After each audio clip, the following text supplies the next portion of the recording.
تو ایسے ہم ہی واحد امت مسلمہ نہیں ہیں، ہم سے پہلے بھی ایک عظیم امت رہی ہے بنی اسرائیل، وہ حضرت موسیٰ کے امتی تھے، ہم حضرت محمد کے امتی ہیں صلی اللہ علیہ وسلم علیہ السلام۔ انہیں تورات دی گئی تھی، ہمیں قرآن دیا گیا ہے، اور قرآن مجید میں بار بار آتا ہے کہ اہل ایمان جس طرح قرآن پر ایمان رکھتے ہیں ایسے ہی تورات اور انجیل پر بھی ایمان رکھتے ہیں، یعنی اس بات پر ایمان کہ وہ اللہ کی کتابیں تھیں اگرچہ ان میں تحریف ہو گئی۔ پھر ذہن میں رکھیے اس امت میں 3 کتابیں نازل ہوئی ہیں، تورات، زبور اور انجیل۔ اس کے علاوہ بہت سے نبیوں کے صحیفے، اولڈ ٹیسٹمنٹ جو ہے عہد نامہ قدیم، کتنے انبیاء کے صحیفے اس میں شامل ہیں۔ یہ بھی نوٹ کیجئے کہ یہ وہ امت ہے جس کے لیے قرآن میں 4 مرتبہ آیا ہے کہ ہم نے انہیں تمام جہان والوں پر فضیلت دی تھی۔ 2 مرتبہ تو صرف سورہ بقرہ میں نے ہی انہی الفاظ میں آیت وارد ہوئی ہے، 6 رکوع کے شروع میں اور 15ویں رکوع کے شروع میں، یا بنی اسرائیل اذکروا نعمتی التی انعمت علیکم وانی فضلتکم علی العالمین، اے بنی اسرائیل یاد کرو میرے انعام و اکرام و احسان کو جو میں نے تم پر کیا، اور میں نے تمہیں تمام جہان والوں پر فضیلت دی۔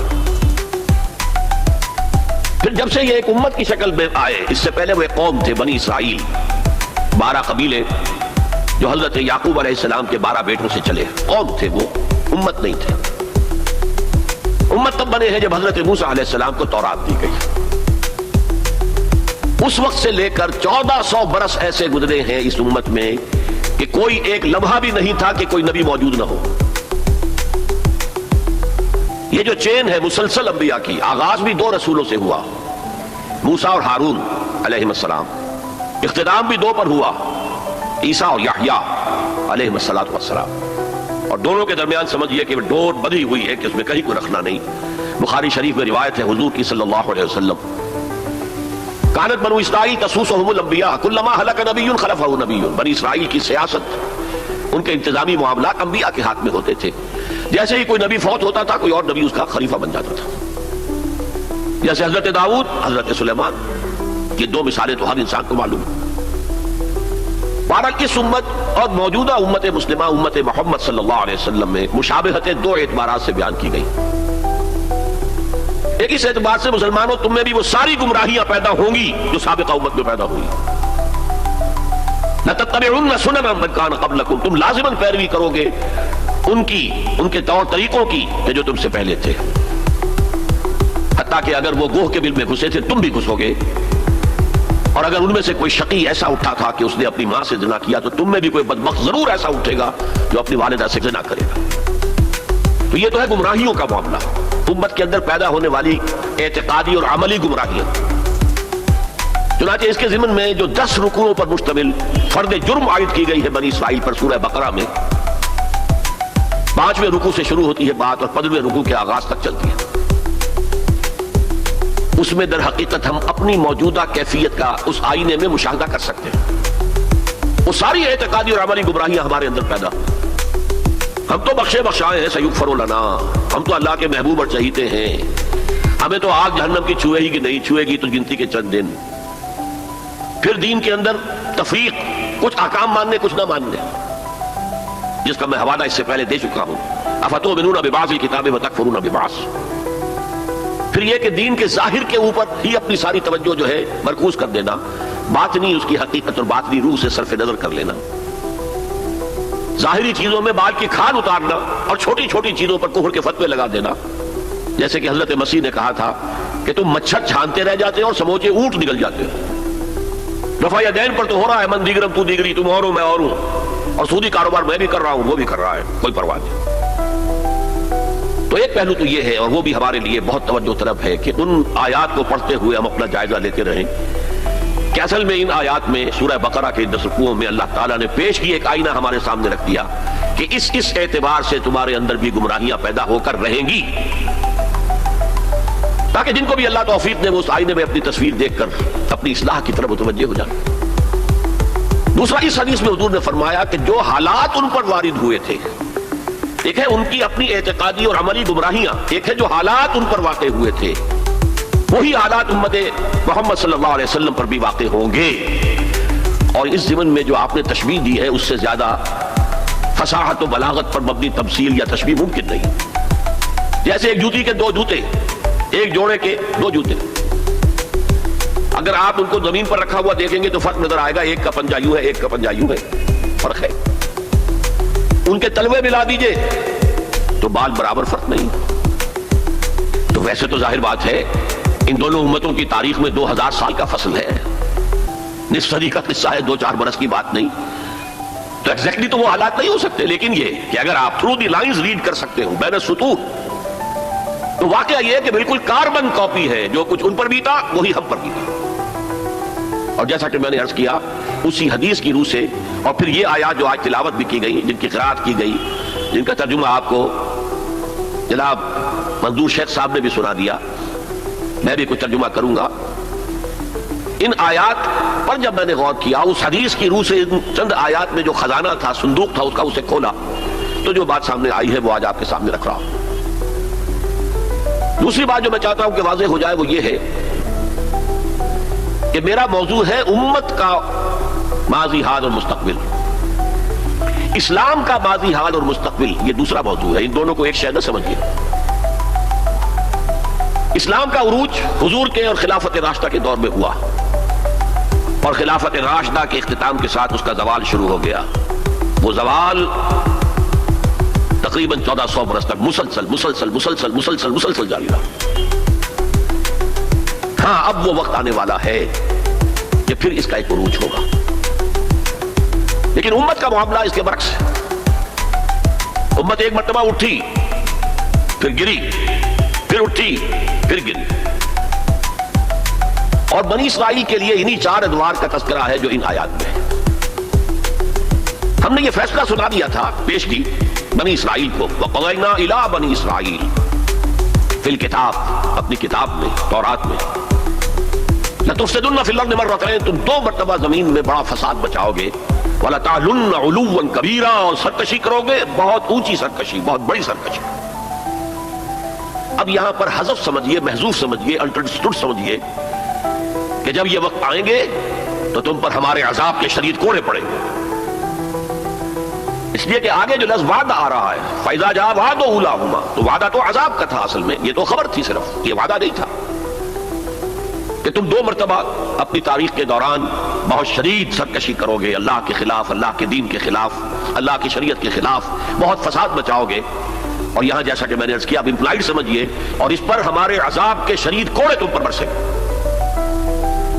فَإِذَا جَاءَ وَعْدُ أُولَاهُمَا، تو جب ان 2 وعدوں میں سے پہلے وعدے کا وقت آیا، یعنی عذاب کا وعدہ جو ہم نے تم سے کیا تھا، جو وعید دی تھی تمہیں، بَعَثْنَا عَلَيْكُمْ عِبَادًا لَنَا أُولِي بَأْسٍ شَدِيدٍ، ہم چڑھا لائے تم پر اپنے وہ بندے جو بہت جنگجو تھے، بہت وحشی تھے، بہت فوجی قوت کے حامل تھے. فَجَاسُوا خِلَالَ الدِّيَارِ، وہ تمہاری آبادیوں میں گھس گئے اور پھیل گئے. وَكَانَ وَعْدًا مَفْعُولًا، اور وہ وعدہ جو ہے پورا ہو کر رہا. اس سے واضح ہو گیا وعدہ عذاب کا تھا. ظاہر بات ہے کہ اس پہلے زوال سے یا پہلے سرکشی سے، اس سے قبل یقیناً کوئی دور اچھا تھا جس کے بعد یہ زوال آیا ہے. وہ دور ہے جو ان کی خلافت راشدہ سے تعبیر کیا جا سکتا ہے. حضرت طالوت، حضرت داؤد، حضرت سلیمان علیہ السلام کا دور تقریباً 100 برس. یہ بعد میں تفصیل سے ذرا میں عرض کروں گا، اس لیے کہ ہمیں سابقہ امت مسلمہ کی تاریخ جو ہے اس کا بھی خاکہ ذہن میں رکھنا چاہیے. اس لیے کہ مستقبل میں اصل جو پیچ پڑنے والا ہے، جیسے پتنگوں کا پیچ پڑتا ہے، وہ انہی 2 امتوں کے مابین ہے بنیادی طور پر. اور اس کے پس منظر کو سمجھنے کے لیے دونوں کی تاریخ کا ایک خاکہ ذہن میں ہونا چاہیے. پھر فرمایا ثم رددنا لكم الكرة عليهم، پھر ہم نے لوٹا دی تمہاری باری ان پر. وامددناکم باموال وبنین، اور ہم نے تمہاری مدد کی مالوں کے ساتھ، اموال کے ساتھ اور بیٹوں کے ساتھ. وجعلناکم اکثر نفیرا، اور تمہاری تعداد تو وہ پہلے دور عروج کے مقابلے میں بھی زیادہ ہو گئی. ان احسنتم، اگر تم نے کوئی بھلائی کمائی، احسنتم لانفسکم، تو تم نے اپنے لیے کمائی. وَإِنْ أَسَأْتُمْ، اگر تم نے برائی کمائی، فَلَهَا، وہ بھی تمہارے اپنے نفس کے لیے ہے، اپنی جانوں کے لیے ہے. فَإِذَا جَاءَ وَعْدُ الْآخِرَةِ، پھر جب آیا دوسرے وعدے کا وقت، لِيَسُوءُ وُجُوهَكُمْ، پھر دیکھیے وہ الفاظ یا محذوف مانیے. بَعَثْنَا عَلَيْكُمْ عِبَادًا لَنَا أُولِي بَأْسٍ شَدِيدٍ، پھر ہم نے تم پر اپنے ایسے بندے مسلط کر دیے اور ایسے بندوں کو تم پر چڑھا لائے جو بڑے جنگجو تھے، بڑی قوت رکھنے والے تھے۔ تو یہاں اب اس کے بعد پڑھیے لیسوء وجوہکم، تاکہ وہ تمہارے حلیے بگاڑ دیں، تمہارے چہرے بدل ڈالے۔ یہ تو لفظی ترجمہ یہی ہونا چاہیے، لیکن باب محاورہ کیا ہوگا؟ تمہارا حلیہ بگاڑ دیں۔ وَلْيَدْخُلُوا الْمَسْجِدَ كَمَا دَخَلُوهُ أَوَّلَ مَرَّةٍ، اور وہ داخل ہو مسجد میں، بیت المقدس کی مسجد میں جو حضرت سلیمان نے بنائی تھی، جیسے پہلی مرتبہ داخل ہوئے تھے۔ پہلی مرتبہ کے ذکر میں اس کا بیان نہیں آیا تھا۔ یہ قرآن مجید کا اسلوب ہے کہ مقابل کی چیزوں کو حذف کر دیا جاتا ہے تاکہ اختصار سے کام لیا جائے۔ وَلْيَدْخُلُوا الْمَسْجِدَ كَمَا دَخَلُوهُ أَوَّلَ مَرَّةٍ، پہلی مرتبہ جیسے وہ داخل ہوئے تھے۔ وَلْيُتَبِّرُوا مَا عَلَوْا تَتْبِيرًا، اور جس چیز پر بھی انہیں اختیار حاصل ہو جائے اسے برباد کر کے رکھ دیں، تباہ کر دیں۔ یہ ہے چند آیات جن میں بنی اسرائیل کے تاریخ کے، ان میں تو 3 ادوار کا ذکر ہے، لیکن ایک دور جو ہے ان کا امپلائڈ ہے کہ پہلے دور عذاب یا دور زوال سے پہلے ان کا ایک سنہری دور بھی تھا۔ اب ذرا میں چاہتا ہوں کہ بنی اسرائیل کی تاریخ کا ایک خاکہ ذہن میں جما لیں۔ 1400 قبل مسیح میں حضرت موسیٰ کو تورات ملی، تو 1400 قبل مسیح سے بنی اسرائیل ایک امت کی حیثیت سے ان کی تاریخ شروع ہوئی۔ حضرت موسیٰ کے زمانے میں جب تورات حاصل کرنے کے بعد پھر آپ آگے بڑھے فلسطین کی طرف، اور آپ نے بنی اسرائیل سے کہا کہ اب داخل ہو جاؤ اور جنگ کرو، جو لوگ یہاں ہیں انہیں یہاں سے نکالو، مشرکین ہیں، نہایت گمراہ قومیں یہاں آباد ہیں، یہاں سے نکالو، تاکہ یہ سرزمین جہاں تمہارے جد امجد ابراہیم رہتے تھے، یہ سرزمین جہاں تمہارے جد امجد اسحاق رہتے تھے، حضرت یعقوب رہتے تھے، اور جہاں سے وہ ہجرت کر کے مصر تشریف لے گئے تھے، تم دوبارہ وہ زمین حاصل کر لو۔ لیکن انہوں نے جنگ سے صاف انکار کر دیا۔ فَاذْهَبْ أَنْتَ وَرَبُّكَ فَقَاتِلَا إِنَّا هَاهُنَا قَاعِدُونَ، اے موسیٰ جاؤ، تم جاؤ، تمہارا رب جائے، تم جا کے جنگ کرو، وہ تو بڑے قوی الجثہ لوگ ہیں، بڑے خوخار لوگ ہیں، ہم ان سے جنگ کرنے کی پوزیشن میں نہیں ہیں، ہم تو یہاں بیٹھے ہیں۔ حضرت موسیٰ پر اس قدر شدید بیزاری طاری ہوئی، آپ نے اللہ کی جناب میں دعا کی، رب انی لا املک الا نفسی و اخی، پروردگار مجھے تو اختیار ہے تو اپنی جان پر اور اپنے بھائی ہارون کی جان پر۔ اور یہ پوری قوم انکار کیے بیٹھی ہے۔ 6 لاکھ میں سے صرف 2 افراد نکلے تھے، یوشع ابن نون جو بعد میں جانشین ہوئے حضرت موسیٰ کے اور نبی تھے، جوشوا کہتے ہیں بائبل میں انہیں، اور کالب بن یفنہ، یہ دو رسول، 2 ان کے یہ امتی، 4 آدمی۔ ظاہر بات ہے کہ وہ کیسے جنگ کرتے۔ تو حضرت موسیٰ کی دعا تھی کہ رب انی لا املک نفسی الا نفسی واخی فافرق بیننا و بین القوم الفاسقین، تو اے اللہ اب ہمارے اور ان فاسقوں کے درمیان علیحدگی کر دے، میں اب ان کے ساتھ نہیں رہنا چاہتا، ان ناہنجاروں کے ساتھ نہیں رہنا چاہتا۔ اللہ نے فرمایا نہیں موسیٰ، رہنا تو ہوگا تمہیں انہی کے ساتھ، البتہ انہیں ہم یہ سزا دے رہے ہیں کہ 40 برس تک یہ ارض مقدس اب ان پر حرام ہو گئی، اسی صحرائے سینا میں بھٹکتے پھریں گے، یتیہون فی الارض، اسی سے اس سینا کے صحرا کو صحرائے تیر کہا جاتا ہے، یتیہون فی الارض۔ اسی 40 سال کے دوران میں حضرت موسیٰ کا انتقال ہو گیا، حضرت ہارون کا انتقال ہو گیا، بلکہ یوں سمجھیے کہ تقریباً پوری نسل جو مصر سے نکل کر آئی تھی وہ فوت ہو گئی۔ اب ایک نئی نسل پیدا ہوئی صحرا میں، جو غلامی کا داغ اٹھائے ہوئے نہیں تھی، صحرا کی وسطوں میں پیدا ہوئے۔ جیسے کہ اقبال کہتا ہے، فطرت کے مقاصد کی کرتا ہے نگہبانی، یا بندہ صحرائی یا مرد کوہستانی۔ شہری لوگوں کے اندر تو طرح طرح کی کمزوریاں آ جاتی ہیں، اخلاقی اعتبار سے بھی بڑے بڑے شہر، ان کے اندر جو بھی خرابیاں آتی ہیں وہ سب کو معلوم ہے۔ تو فطرت کے مقاصد کی کرتا ہے نگہبانی، یا بندہ صحرائی یا مرد کوہستانی۔ تو صحرا میں جو نسل پیدا ہوئی اب 40 سالوں میں، اور وہ جوان ہو گئی، اس نے پھر جوشوا یعنی حضرت یوشع ابن نون کی سرکردگی میں جہاد کیا، قتال کیا۔ جیریکو، اریحا اس کا نام تھا، آج کل آپ پڑھتے ہوں گے اخبارات میں، وہ اسرائیل میں اور جو فلسطین کے شہروں میں جیریکو ایک مشہور شہر ہے، سب سے پہلے وہ فتح کیا، اس کے بعد پورا فلسطین فتح کر لیا۔ غلطی یہ کی کہ کوئی ایک مرکزی حکومت قائم نہیں کی، 12 قبیلوں نے 12 چھوٹی چھوٹی ریاستیں بنا لی۔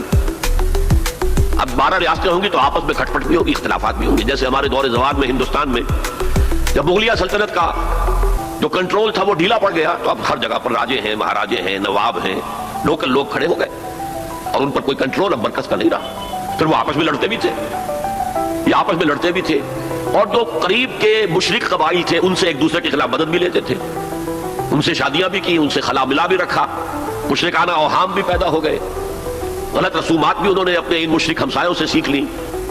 تو پھر ان پر ایک سزا مسلط ہوئی اور جو آس پاس کے مشرک قبائل تھے انہوں نے انہیں فتح کر کے انہیں اپنے گھروں سے نکال دیا. 300 برس اس کیفیت میں گزرے. اس کے بعد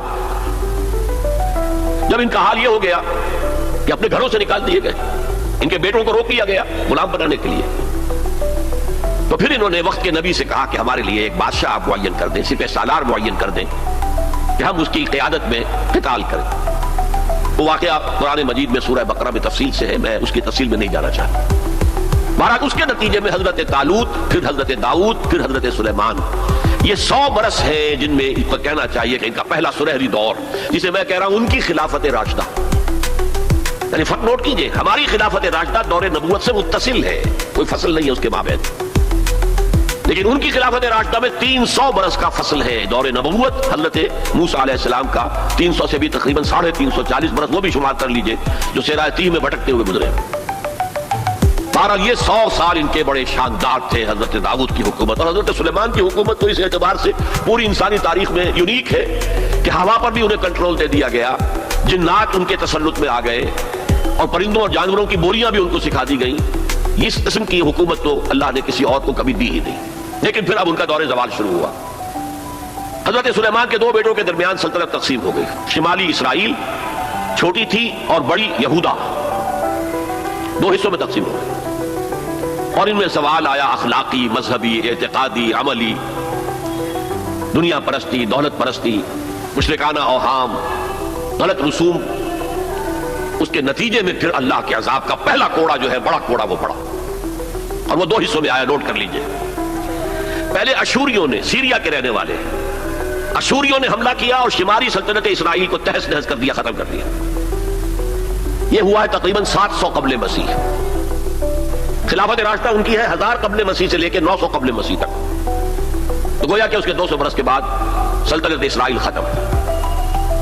سلطنت یہودا رہی, لیکن اس میں بھی وہ زوال جاری رہا. تو تقریباً 125 سال کے بعد پھر نیبوکڈنیزر کا جو حملہ آیا ہے, king of Babylonia, the Chaldean emperor. یہ علاقہ کلدانیہ کہلاتا ہے, اور یہی تو حضرت ابراہیم کا مولد ہے, جہاں ان کی ولادت ہوئی ہے, شہر ار, وہ اسی عراق میں ہے.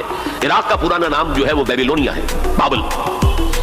نیبوکڈنیزر نے جو حملہ کیا ہے, 6 لاکھ یہودی اپنی جگہ پر قتل کیے, اور 6 لاکھ کو قیدی بنا کر لے گیا, بھیڑ و بکریوں کی طرح, جیسے ریوڑ ہانک کے لے جائے جاتے ہیں, لے جائے گئے. 6 لاکھ بیبیلونیا لے گیا, وہاں انہیں قید کے اندر رکھا.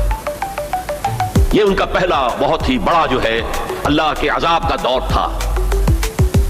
اس میں اس نے یروشلم کی اینٹ سے اینٹ بجا دی, کوئی ایک انسان وہاں زندہ باقی نہیں رہنے دیا, اور حضرت سلیمان کی بنائی ہوئی مسجد کو اس نے مسمار کر دیا, اور اس میں 2 اینٹیں بھی سلامت نہیں رہی.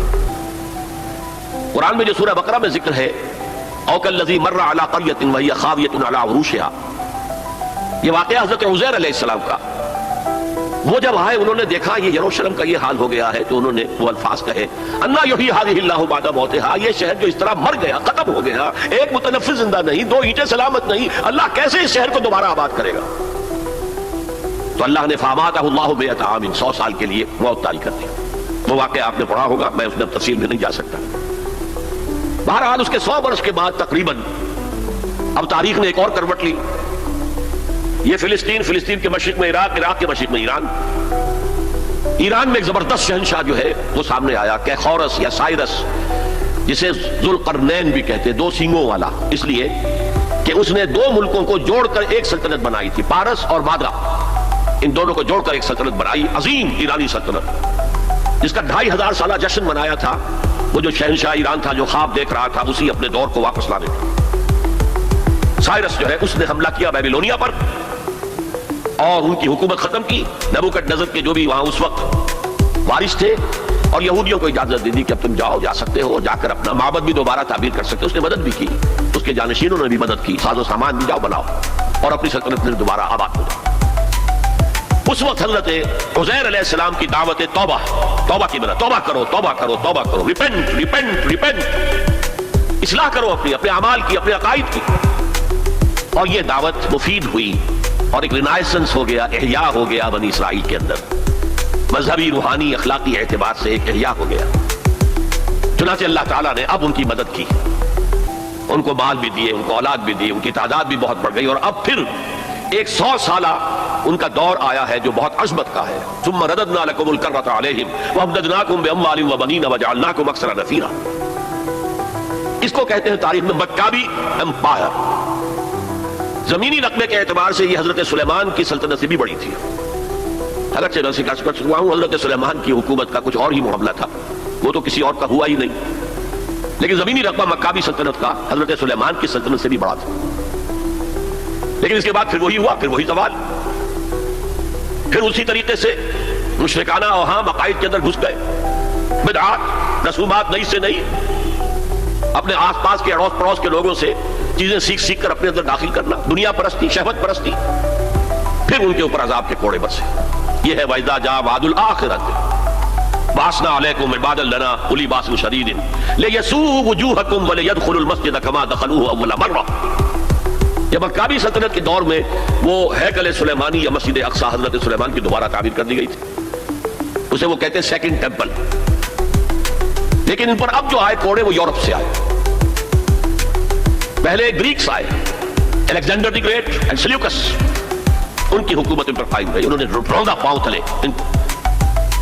پھر رومنز آ گئے, رومنز نے فتح کیا علاقہ, انہوں نے اس طرح کا نظام قائم کیا, براہ راست حکومت اپنی نہیں رکھی جیسے ہمارے ہاں ہوتا تھا انگریز کے دور میں, راجواڑے اور نوابوں کا علاقہ, نواب بیٹھے ہوئے لیکن اوپر ریزیڈنٹ ایک بیٹھا ہوا ہے, اصل پالیسی اس کے ہاتھ میں ہوتی تھی, اصل میں تو انگریز کی حکومت تھی لیکن دکھاوے کے لیے راجہ مہاراجہ اور نواب تھے.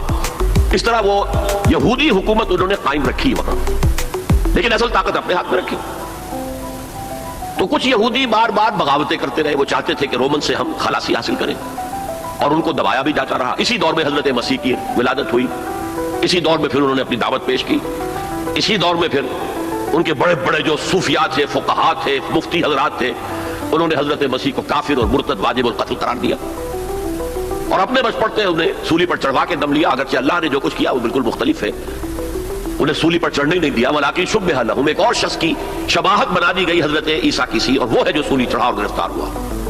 اور انجیل برنباس سے معلوم ہوتا ہے, ہمارے پاس اس کا کوئی سورس نہیں تھی, ہمارے کسی مفسر نے, کسی محدث نے حضور سے بھی نقل نہیں کیا, لہذا ہمیں یہ تو معلوم تھا, یہ تو ہمارا عقیدہ ہے کہ حضرت مسیح سولی نہیں چڑھے, وہ قتل نہیں ہوئے. ما قتلوہ وما صلبوہ ولکن شبہ لہم, لیکن کیسے شبہ کیا, کس کو مشابہ بنایا, کون سولی چڑھا, ہمیں معلوم نہیں تھا. یہ تو پوپ کی لائبریری سے نکلی ہے انجیل برنباس, ایونجیلیم برنابے, اس نے واضح کیا ہے کہ جس حواری نے دھوکہ دیا تھا یا غداری کی تھی, اسی کی شکل اللہ نے حضرت عیسیٰ کی سی بنا دی. اور حضرت عیسیٰ کو جب وہ سپاہی پکڑنے کے لیے آئے تو جس کوٹھڑی میں وہ بیٹھے ہوئے تھے, باغ کے اندر وہ پوش تھے, اس کی چھت پھٹی, 4 فرشتے نازل ہوئے اور حضرت عیسیٰ کو لے گئے, اور اس شخص کی شکل حضرت عیسیٰ کی بنا دی گئی. وہ پکڑا گیا اور وہ سولی چڑھا, واللہ اعلم. لیکن یہ قرین قیاس ہے بہت. بہرحال اس کے بعد بھی ان کا زوال باقی رہا, انہوں نے حضرت عیسیٰ کو تو رد کر دیا, انہیں ولد الزنا قرار دیا, حضرت مریم پر تہمت لگائی, بہتان عظیمہ قرآن کہتا ہے, مریم پر بہتان عظیم. اس کے بعد سن 70 عیسوی میں, یعنی حضرت مسیح کے رفع سماوی کے تقریباً 40 برس بعد, پھر ان زیلوٹس نے, یہ جو بار بار بغاوت کرتے تھے یہودیوں میں سے, انہیں زیلوٹس کہا جاتا ہے, بڑے جوشیلے لوگ, انہوں نے ایک بڑی بغاوت کی. تو ایک جو جرنیل تھا رومن, ٹائٹس, تیتوس کہتے ہیں اسے عربی میں, تیتوس, توئے یہ توئے واو سین, ٹائٹس, اس نے پھر جو کرش کیا ہے اس ریبیلین کو, 1,33,000 یہودی ایک دن میں قتل کیا. Second temple again raze to the ground, کوئی اس کی ایک اینٹ بھی سلامت نہیں رہی, سوائے وہ ایک دیوار اس کی جو ہے باقی رہ گئی ہے, جسے یہ ویلنگ وال کہتے ہیں, اور وہاں جاتے ہیں اور ماتم کرتے ہیں اور روتے ہیں اور تورات پڑھتے ہیں, صرف وہ رہ گیا, باقی کچھ نہیں رہا. اور انہیں حکم دے دیا, نکل جاؤ یہاں سے, فلسطین سے دفع ہو جاؤ, جہاں سینگ سمائے چلے جاؤ.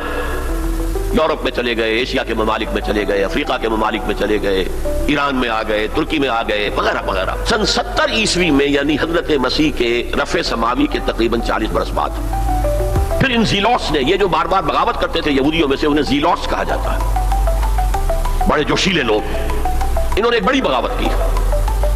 تو ایک جو جرنیل تھا رومن, ٹائٹس, تیتوس کہتے ہیں اسے عربی میں, تیتوس, توئے یہ توئے واو سین, ٹائٹس, اس نے پھر جو کرش کیا ہے اس ریبیلین کو, 1,33,000 یہودی ایک دن میں قتل کیا. Second temple again raze to the ground, کوئی اس کی ایک اینٹ بھی سلامت نہیں رہی, سوائے وہ ایک دیوار اس کی جو ہے باقی رہ گئی ہے, جسے یہ ویلنگ وال کہتے ہیں, اور وہاں جاتے ہیں اور ماتم کرتے ہیں اور روتے ہیں اور تورات پڑھتے ہیں, صرف وہ رہ گیا, باقی کچھ نہیں رہا. اور انہیں حکم دے دیا نکل جاؤ یہاں سے، فلسطین سے دفع ہو جاؤ، یہاں سینگ سمائے چلے جاؤ۔ یورپ میں چلے گئے، ایشیا کے ممالک میں چلے گئے، افریقہ کے ممالک میں چلے گئے، ایران میں آ گئے، ترکی میں آ گئے، وغیرہ وغیرہ۔ یہاں سے ان کا ڈایاسپورا شروع ہوا کہ یہ اپنے وطن سے باہر نکال دیے گئے۔ ڈایاسپورا دور انتشار، یہ دور انتشار ان کا جاری رہا جاری رہا جاری رہا جاری رہا جاری رہا تقریباً 1900 برس تک یا 1850 برس تک۔ اس کے بعد ان کے اندر زائنسٹ موومنٹ کھڑی ہوئی جو سیکولر تھی، ان کا مذہب سے کوئی تعلق نہیں تھا، بیشتر بینکرز تھے۔ انہوں نے زائنزم کی تحریک کو منظم کیا۔ 1897 میں انہوں نے protocols of the world Zionism وہ پاس کیے، اور اس کے بعد انہوں نے لابینگ جو کی ہے برطانیہ کی حکومت سے، تو اس سے بالفور ڈکلریشن لے لیا 1917 میں، جسے انہیں واپس آ کر فلسطین میں آباد ہونے کا حق مل گیا۔ اس کے بعد 1948 میں ان کی ریاست امریکہ نے قائم کرا دی، UN کے تھرو اسرائیل قائم ہو گئی۔ 1967 میں اس نے اپنی حدود بڑھا لی، اور جو 1948 میں اسرائیل قائم ہوا تھا اس میں یروشلم کو 2 حصوں میں تقسیم کیا گیا تھا۔ مشرقی حصہ مسلمانوں کے پاس رہے گا، فلسطینیوں کے پاس، مغربی حصہ جو ہے وہ یہودیوں کے پاس رہے گا۔ اور مشرقی حصے ہی میں وہ ٹیمپل ماؤنٹ ہے جہاں کبھی ہوتا تھا ان کا معبد، وہ اسے چونکہ ٹیمپل کہتے ہیں اس لیے ٹیمپل ماؤنٹ، وہ پہاڑی جس کے اوپر کے وہ ٹیمپل تھا، اور وہاں مسلمانوں کے دور میں وہاں پر مسجد اقصی بن گئی، اور وہاں پر قبۃ الصخرہ، وہ چٹان جہاں سے حضور کا آسمانی سفر شروع ہوا تھا معراج کا، اس چٹان پر عبد الملک بن مروان جو بنو امیہ کا ایک بڑا خلیفہ تھا، بڑا بادشاہ تھا، اس نے یہ ڈوم بنائی جو آج آپ کو نظر آتی ہے ٹی وی کے اندر، ڈوم آف دی راک۔